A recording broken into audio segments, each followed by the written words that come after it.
Aujourd'hui, nous allons répondre à 3 questions simples sur la structure d'un aéronef. Alors, si tu veux savoir ce qu'est réellement la structure d'un aéronef, je t'invite à aller voir ma vidéo sur l'introduction de la structure d'un aéronef. Allez, c'est parti.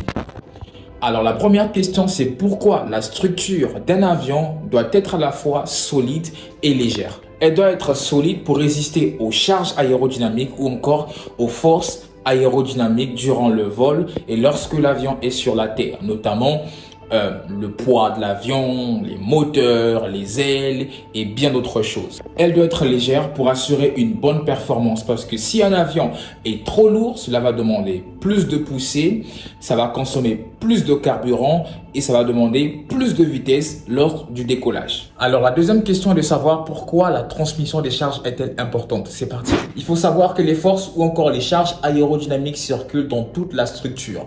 Et donc, si les forces sont mal transmises, certaines zones de l'avion seront trop sollicitées, ce qui peut créer une fissure. Mais si ces forces sont bien reparties, tout est équilibré, l'avion travaille correctement. Et pourquoi cette notion de structure d'un aéronef est-elle importante pour les pilotes? Tout simplement parce qu'elle permet aux pilotes de comprendre comment fonctionne un avion, de comprendre ses limites, surtout lors des décollages, des rotations et bien d'autres choses. Alors abonne-toi à BMG Aviation Mentor pour plus de vidéos en aviation. Bye!